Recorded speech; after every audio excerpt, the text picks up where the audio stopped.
আসসালামু আলাইকুম ওয়া রাহমাতুল্লাহি ওয়া বারাকাতুহু। আজকে একটি খুবই গুরুত্বপূর্ণ ইম্পর্টেন্ট মসলা আমি আপনাদের সম্মুখে বয়ান করতে যাচ্ছি। এই মসলাটা খুব গুরুত্বপূর্ণ মসলা। মসলাটা হচ্ছে এটা, যখন কোনো স্বামী তার স্ত্রীর সঙ্গে সহবাস করে, মিলন করে, আর ওই মিলনের সময় যদি শয়তানের থেকে পানাহ না চায়, তাহলে ওই মিলনের দ্বারা যদি কোনো বাচ্চা সৃষ্টি হয়, সে বাচ্চাকে শয়তান নোকসান দেয়, কষ্ট দেয়, তাকলিফ দেয়, ক্ষতি করার চেষ্টা করে। কিন্তু যদি কেউ দোয়া পড়ে, আল্লাহর কাছে পানাহ চেয়ে মর্দুর শয়তান থেকে, তাহলে ওই শয়তান কোনোদিন তাকে নোকসান পৌঁছাইতে পারে না।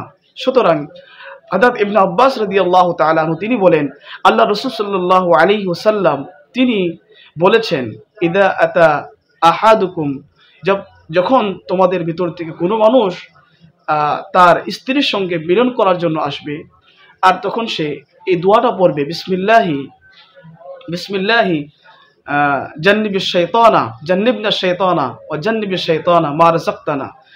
আল্লাহর কাছে আল্লাহর নাম নিয়ে সে এই দোয়াটা পড়বে যে আমাদের থেকে শয়তানকে দূর করে দাও এবং শয়তানকে ওই বস্তুর থেকে দূরে করিয়ে দাও, যে বস্তু তুমি, যে সন্তান তুমি এই মিলনের দ্বারা আমাকে দান করবে। যখন আল্লাহর কাছে এই দোয়া করবে, ফারুজিকা, আর যখন তাদের দুইজনকে, স্বামী স্ত্রীকে কোনো সন্তান আল্লাহ দান করবেন, লাম ইয়াজুররুহু, ওই শয়তানকে, ওই সন্তানকে শয়তানে কোনোদিন নোকসান, ক্ষতিগ্রস্ত করতে পারবে না। সুতরাং আপনারা মসলাটা বুঝতে পেরেছেন। দোয়াটা হচ্ছে বিসমিল্লাহি জান্নিবনা শাইতানা ওয়া জান্নিবিশ শাইতানা মা রাযাকতানা।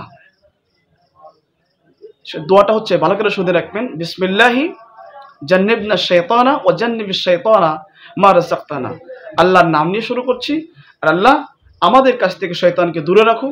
স্বামী স্ত্রী এটা দোয়া করবে যে আমাদের কাছ থেকে শয়তানকে দূরে রাখো, এবং যে সন্তান তুমি এই মিলনের দ্বারা, এই সহবাসের দ্বারা আমাদেরকে দান করবে, সেই সন্তান থেকেও ওই শয়তান ইবলিস মারদুদকে দূর করে দাও।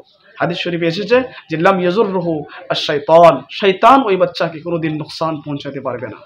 তো ভাই, আমরা সকলেই এই দোয়াটা পড়ে আমরা দিনের বোঝ আমরা বোঝার জন্য চেষ্টা করব এবং দিনের জ্ঞান আমরা আহরণ করার জন্য চেষ্টা করব। আল্লাহ আমাদেরকে সঠিক জ্ঞান দান করুক, আমিন।